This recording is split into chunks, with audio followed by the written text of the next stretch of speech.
तो hello students, welcome back to another new video. तो इस वीडियो में मैं आपको एमसीए सीईटी 2026 एग्जामिनेशन से रिलेटेड सारी इंपॉर्टेंट इन्फॉर्मेशन जो है वो देने वाला हूँ। जैसे इस एग्जामिनेशन का एलिजिबिलिटी क्राइटेरिया क्या होता है, कौन से स्टूडेंट्स इस एग्जामिनेशन को दे सकते हैं, पेपर पैटर्न कैसे रहता है, कितने सेक्शंस होते हैं, कितना टाइम आपको एग्जामिनेशन में मिलता है, रजिस्ट्रेशन प्रोसेस जो है वो कब तक स्टार्ट हो सकती है, एग्जामिनेशन डेट क्या रहेगी, सिलेबस कैसा रहता है, कौन से टॉप कॉलेजेस है एंड और भी बहुत सारी इन्फॉर्मेशन। तो वीडियो पूरा एंड तक देखते रहिए एंड अगर आप इस चैनल पर न्यू हो तो सब्सक्राइब जरूर से कर लेना ताकि आपको एमसीए से रिलेटेड सारे जो अपडेट्स है वो टाइम पे मिलते रहे। तो सबसे पहले स्टार्ट करते हैं दोस्तों एग्जामिनेशन के एलिजिबिलिटी क्राइटेरिया से। तो जो एलिजिबिलिटी क्राइटेरिया है ये बहुत ही सिंपल है। एक तो आप इंडियन सिटीजन जो है वो रहना चाहिए, साथ ही में एक तो आपका ग्रेजुएशन जो है वो कंप्लीटेड होना चाहिए, या फिर अभी अगर आप अपने ग्रेजुएशन के फाइनल ईयर में हो एंड 2026 में आपका ग्रेजुएशन कंप्लीट होने वाला है तो भी आप इस एग्जामिनेशन को जो है वो दे सकते हो। साथ ही में यहाँ पे और एक टर्म है जिसमें बोला गया है कि अगर आपका ट्वेल्थ में या फिर ग्रेजुएशन में मैथमेटिक्स का सब्जेक्ट है तो आप जो है वो एलिजिबल रहोगे। तो एक तो ट्वेल्थ स्टैंडर्ड में कोई भी मैथमेटिक्स का सब्जेक्ट रहेगा तो आप एलिजिबल रहोगे, या फिर ग्रेजुएशन लेवल पे भी कोई भी मैथमेटिक्स का सब्जेक्ट रहेगा तो भी आप जो है वो एलिजिबल रहोगे।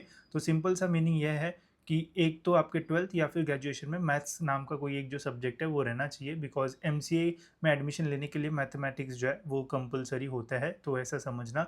तो ट्वेल्थ या फिर ग्रेजुएशन में मैथ्स रहना चाहिए। एक तो ग्रेजुएशन कंप्लीट या फिर फाइनल ईयर में भी रहोगे तो भी आप इस एग्जामिनेशन को जो है वो दे सकते हो।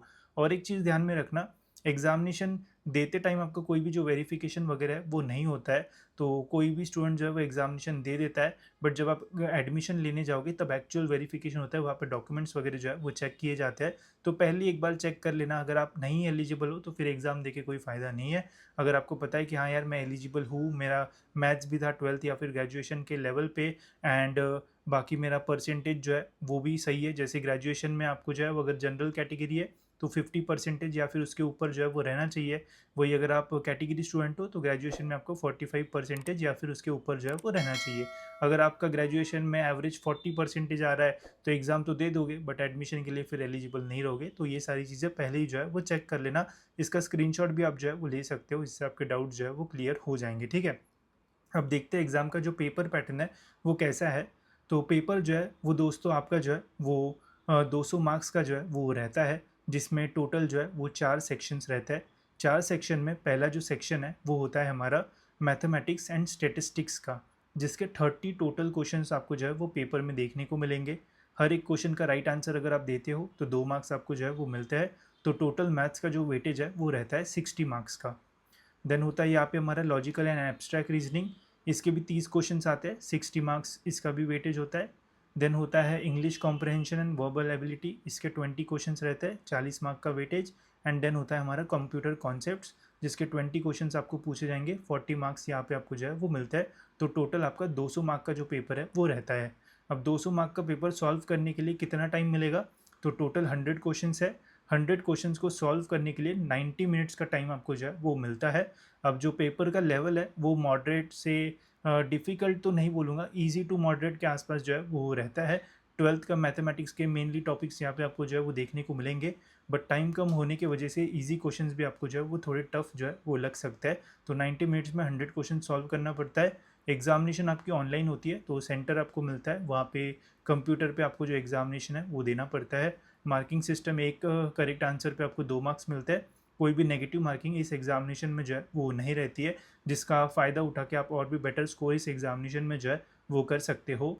अब एग्जामिनेशन का पूरा पैटर्न तो मैंने आपको जो है वो समझा दिया है, बट काफ़ी सारे स्टूडेंट्स को यही नहीं समझ में आता है कि पेपर में किस टाइप के जो क्वेश्चंस है वो पूछे जाते हैं, या फिर किस टाइप के क्वेश्चंस जो है वो टॉपिक के ऊपर जो है वो सेट हो सकता है। तो ये अभी से अगर आपको जानना होगा तो गाइज़ इसके लिए मैंने आपके लिए एक मिनी मॉक टेस्ट जो है वो शुरू किया है, जिसमें आपको गाइज़ टोटल एमसीए के 5 फुल लेंथ मॉक टेस्ट जो है वो मिल जाएंगे, जिसमें आपको एक्चुअल पेपर में जिस टाइप के क्वेश्चंस रहते हैं उसी टाइप के क्वेश्चंस इसमें आपको जो है वो देखने को मिलेंगे, जिससे आपको आइडिया आएगा कि किस टाइप के क्वेश्चंस आपके एग्जामिनेशन में जो है वो पूछे जा सकते हैं। साथ ही में 2025 में जो एमसीए सीईटी की एग्जामिनेशन हुई थी उसके भी paper guys morning and afternoon slot के मैंने यहाँ पे जो है वो ऐड कर दिए है। तो अगर आपको देखना है कि एक्चुअल में एमसीए के पेपर में किस टाइप के क्वेश्चंस पूछे गए थे तो वो भी आप यहाँ पे जो है वो देख पाओगे। तो इससे आपको काफ़ी हेल्प होगी एंड आपको पता भी रहेगा कि किस टाइप के क्वेश्चंस जो है वो पूछे जा सकते हैं। साथ ही में एडिशनली आपकी और हेल्प करने के लिए या फिर और प्रैक्टिस करने के लिए यहाँ पे मैंने कुछ फ़ोल्डर्स भी बनाए हैं, जिसमें प्रैक्टिस के लिए मैंने काफ़ी सारे जो क्वेश्चंस हैं वो डाले हैं।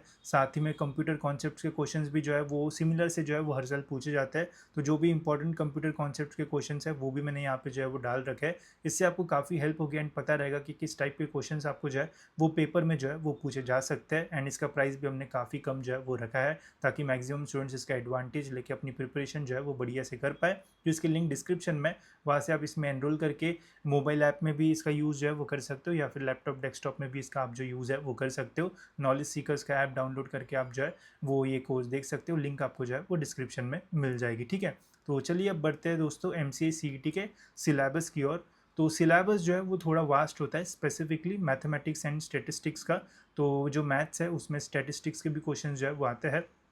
अब आप देख सकते हो यहाँ पे क्लियरली लिखा है, questions will cover the following topics of high school mathematics, मतलब 12th के लेवल का मैथमेटिक्स रहता है। अब आपको लगेगा 12th तो हमारा हो चुका है, ग्रेजुएशन भी हो चुका है, बट 12th के जो टॉपिक्स है गाइज वो भी थोड़े डिफिकल्ट रहते ही रहते हैं। एंड गैप होने की वजह से काफ़ी सारे लोग मैथ्स को जो है वो इतना फोकस नहीं करते, तो मैथ्स भूल भी जाता है। तो थोड़ा डिफिकल्ट आपको जो है वो मैथमेटिक्स सेक्शन लग सकता है। अब इसमें अलजेब्रा के क्वेश्चंस में काफ़ी सारे टॉपिक्स आते हैं, then coordinate geometry, differential equations, trigonometry, probability and statistics, then इसके बाद arithmetic, basic set theory and mensuration में से आपको जो क्वेश्चन है वो पूछे जाएंगे। अब वो पेपर्स उस कोर्स में आपको मिल जाएंगे, तो उसमें आपको पता चलेगा कि किस टाइप के जो क्वेश्चन है वो सेट होते हैं मैथमेटिक्स से, तो उससे आपको काफ़ी हेल्प जो है वो हो जाएगी।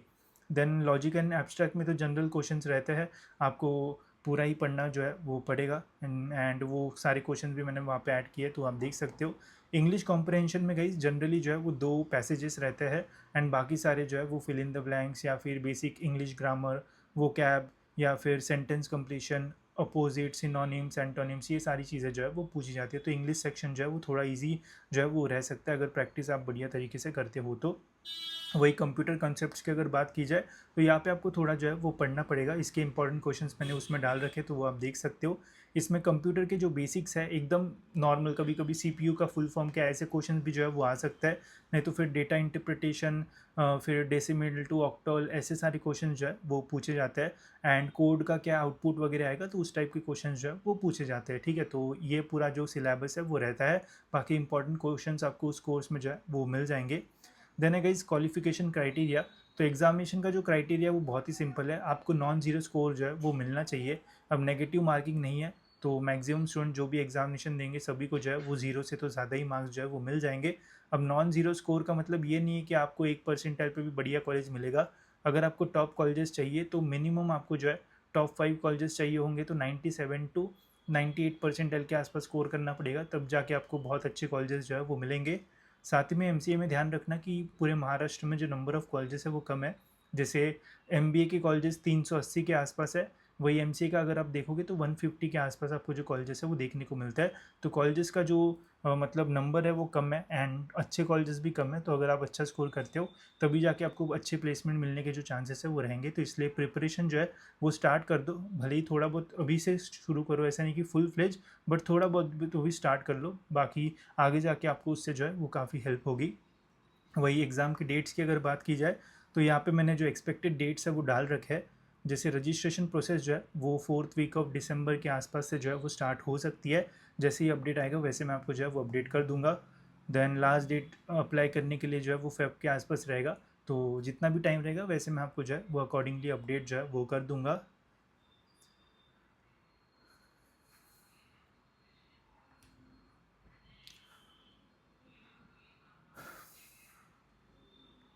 इसके अलावा जो एडमिट कार्ड है वो आपका 2nd वीक ऑफ मार्च के आसपास जो है वो रिलीज़ होता है।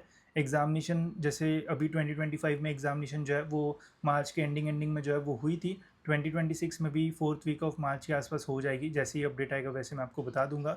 रिजल्ट जो है वो अप्रैल के आसपास लगता है, एंड जो एडमिशन प्रोसेस है ये मई एंड जून के आसपास जो है वो स्टार्ट होती है। मैं एग्ज़ामिनेशन के रजिस्ट्रेशन प्रोसेस से लेके तो एडमिशन होने तक आपको डिटेल में जो है वो गाइड करूँगा। तो आपको कहीं और जाने की ज़रूरत नहीं है। टाइम पे अगर आप वीडियोस देखोगे तो आपका MCA CET का पेपर एंड एडमिशन एकदम फ्लॉलेस हो जाएगा, कोई प्रॉब्लम आपको जो है वो नहीं आएगा। टॉप कॉलेजेस की अगर बात की जाए तो पूरे महाराष्ट्र में जो बेस्ट कॉलेज माना जाता है वो है VGTI एंड SPIT। तो वो आपका टारगेट रहना चाहिए VGTI या फिर SPIT। यहाँ पे आपको एडमिशन मिलने के लिए बहुत अच्छा स्कोर करना पड़ेगा।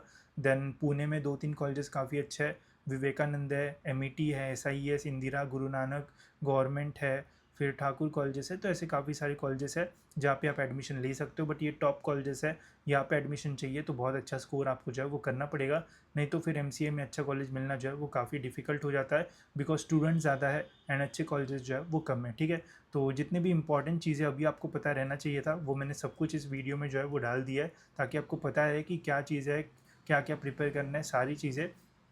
जैसे ही रजिस्ट्रेशन प्रोसेस शुरू होगा मैं आपके लिए वीडियो बना दूंगा कि ये डेट्स है, साथ ही में रजिस्ट्रेशन प्रोसेस में कैसे रजिस्ट्रेशन करना है उसका भी वीडियो आएगा, वो देख के आप अपना रजिस्ट्रेशन कर लेना। देन एग्जामिनेशन डेट्स आएगी, एग्जामिनेशन डेट जब आएगी तो और इंपॉर्टेंट क्वेश्चंस वगैरह भी मैं आपको जो है वो बता दूंगा, एंड फिर आपकी एग्जामिनेशन होगी। एग्ज़ाम होने के बाद देन एडमिशन की काउंसलिंग प्रोसेस स्टार्ट होती है, जहाँ पे फिर से रजिस्ट्रेशन करना पड़ता है, एंड फिर हमारे कैप राउंड जो है वो स्टार्ट होते हैं, जिसके डिटेल वीडियोज़ आपको मेरे चैनल पर जो है वो देखने को मिल जाएंगे। ठीक है, तो अगर आप टारगेट कर रहे हो एम सी ए सी ई टी 2026, तो अभी से थोड़ा जो प्रिपरेशन है वो स्टार्ट कर दो। धीरे धीरे आप प्रिपेयर करोगे तो आपका इंटरेस्ट भी रहेगा, साथ ही में जब एग्जामिनेशन पास आएगी तो उससे काफ़ी हेल्प भी आपको जो है वो होगी। और कुछ अगर आपको डाउट्स या क्वेश्चन होंगे तो आप मुझे कमेंट सेक्शन में जो है वो पूछ सकते हो। साथ ही में प्रैक्टिस करने के लिए जो मैंने mock test and study material बताया वो आप ले सकते हो, उससे भी आपको काफ़ी फ़ायदा जो है वो हो जाएगा। ठीक है, तो फिलहाल दोस्तों इस वीडियो में इतना ही, मिलता है ऐसी और एक इन्फॉर्मेटिव वीडियो में।